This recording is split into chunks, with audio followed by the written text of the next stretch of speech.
Ассаламу алейкум туғандар, қандайсыздар? Назарыңыздарда қайрадан эле базар жоқ каналы. Бүгін 19 октябрь 2023 жыл. Мен сіздерге Бишкек шаарынын түштүк тарабы Арча бешиктен сатылуучу үй көргөзмөкчүмүн. Биринчи эле болуп сатылуучу үйгө карай барган жолду түшүндүрөйүн. Азыр мен турган жер туғандар Ахунбаева жана Жазира көчөсүнүн кесилишинде турам. Бул көчө туғандар Чортековдон кийинки эле батыш тараптагы биринчи көчө болуп калат. Чортекова Ахунбаева көчөсүнө ориентир алсаңыздар болот. Ошол Цветоктон кийинки эле биринчи көчө жанында мына Такаяма деген автомойка и май алмаштыруучу жай бар экен. Ушул жерден тугандар түштүктү карай жүрөсүздөр. Катардагы сол тараптагы 5-чи үй бүгүнкү чыгыштагы сатылуучу үй болуп калат. Анан бул жерден шаардын бурчусуна жүргөн көптөгөн эле маршруткалар бар. Чортековадан, анан мына ушул Ахунбаевадан деле шаардын көптөгөн эле бурчуна бара аласыздар. Бир аз чыгышты карай жүрсөңүздөр, Баха көчөсү, андан кийин мына жал болуп кетет. Так, дагы эмне маалымат? Сиздер күн сайын Бишкек шаары Чүй областына сатылуучу үй, квартираларды көргүңүздөр келсе, подписация баскычын басыңыздар. Күн сайын үйлөрдү, квартираларды көргөзөбүз тугандар. Мынакей тугандар, келүү жолун түшүндүргөнчү бүгүнкү чыгыштагы сатылуучу үйгө да жетип келип калдым.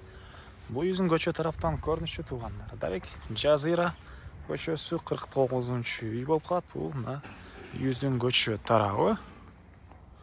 Так, эң эле түштүк чегара бул жерден, калитка, дарбаза, түндүк чегара болсо бул жерден болуп калат тугандар. Так, жалпысынан жердин аянты 3,5 соток, кызыл китеп, техпаспорт, бардык документтери бар экен тугандар. Жана айткандай, Ахунбаева көчөсүнөн өйдө карай жүрсөңүздөр, Жазира көчөсү менен сол тараптагы 5-чи үй бүгүнкү чыгыштагы сатылуучу үй болуп калат. Жолдордун кегенен электр энергиясы бар, природный газ бар, центральный канализация бар экен тугандар. И мектеп садиктери деле жакын жерде бар тугандар. Дагы эмне маалымат? Мынакей Ахунбаева көчөсү бул жерден көрүнүп эле турат. Так, андан ары эми коросуна кирип калган маалыматты сиздерге бир чекеден берейин. Райондун көрүнүшү, кошуналар, мынакей. Так. Көчө тараптан эле мынакей брусчатка чапталган бул жагында, көптөн забор. И андан ары мынакей бул коросу. Коросу. Алды тарабы навес. Ылдый тарабына кенен 2-3 машина койсоңуздар болгудай. Бул мына участоктун түштүк чегарасы, бул жакта эле пескалган забор, бул тапчан калат экен. Жана бул жерде тугандар узун туурасы 13,5 8 болгон үйүбүз. Тышкы тараптан базалит менен утеплять этилген, сейсмопояс колониялары куюлган тугандар. Негизинен сапаттуу кылып өзүбүз үчүн салынган үй дейт. И тышкы тарабына травертин, отопление, паровое отопление, көмүр менен жылган котел, мынакей отоплениенин котел жайгашкан бөлмө бул подвалда болуп калат. Анда азыр видеонун жүрүшүндө көргөзөм. И бул эле жер менен болуп участок өтпөйт. Үйдүн арты тарабында дагы бош жери. Ал жакта эле бир подвалы бар тугандар. Аларды азыр видеонун жүрүшүндө көргөзөм. Мынакей үйдүн арты тарабына чейин ол менен түз чыгып бара аласыздар.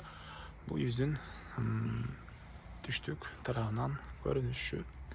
Азыр сиздерге тугандар биринчи болуп үйдүн ички тарабын көргөзөйүн. Андан соң коросуна чыгып да калган маалыматтарды бир чекеден берем.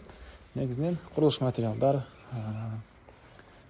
крышаны жабылган профильный стиль бар эле, сапаттуунан койгонбуз дейт. Мынакей бул тепкичтер көптөн кафель чапталган тугандар.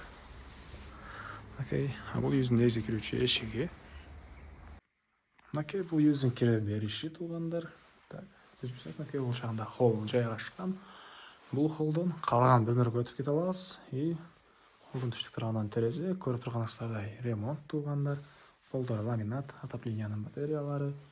И анан да жакшы жери бул жакта ванна душ өзүнчө бөлмөдө. Мынакей. Ажаткана өзүнчө бөлмөдө жайгашкан.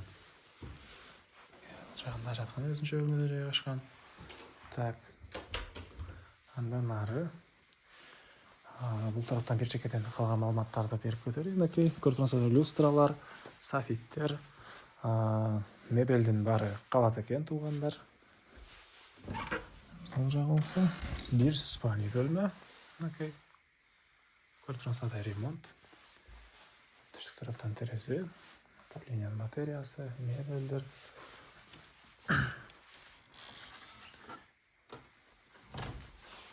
Бул жагында алса туугандар.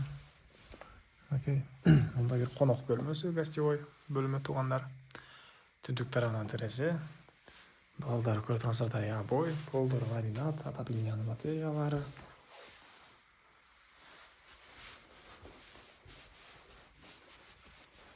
Бул жакта мындай бир бөлмө. Окей.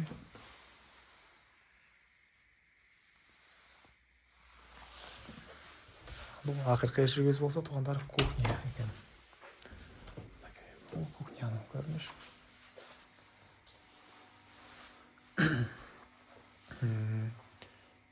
Батыш тараптан терезе, кухонный мебелдер, окей. Аркайын алты соғып чыгарылган газовый плита бул жакта.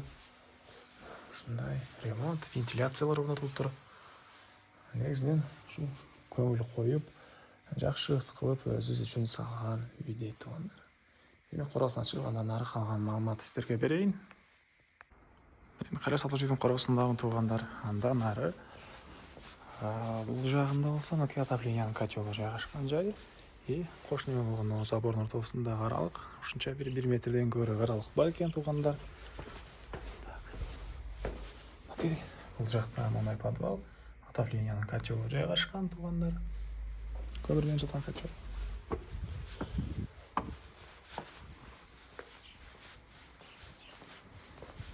Нары тапчан деле калат экен, тапчан жайгашкан жери. Сиздерге үйдүн түштүк жана чыгыш тарабын көргөзөйүн. Түштүк тарабынан терезелер, адам боюнан бийик болгон мындай фискалык болгон забор туугандар. Чыгыштарда да ушунча бош жери. Бул жакта фундамент коюлуп тур. Негизинен дагы бир склад кылсаңыздар болгодай жер экен кенен. Төрүндө бул жака очокуна калсаңыздар деле болгодай дагы ушунча бош жери бар. Бул үйдүн чыгыш тарабынан көрүнүш жана бул жактан мындай бир подвалга да түшүп кете алабыз. Бул подвалдын көрүнүшү. Потологу мынакей утеплить этилген. Өйдө тарабы туугандар плита тышталган. Мынакей ушундай подвал. Дагы эмне маалыматы? Бул үйдүн баасы туугандар $130,000 суратыптыр үй ээлери. Анан дагы сүйлөшүү болот. Син моментин мен экранга эситтелдеп калтырам. Звонок кылып сүйлөшүп көрүңүздөр. Сүйлөшүүлөр болот. Анан достор менен, группалар менен бул видеону сиздер бөлүшсөңүздөр, мага бул үй ээсине чоң жардам берген болосуздар. Анда сиздер менен коштошом туугандар. Кийинки чыгарышка чейин саламатта калыңыздар.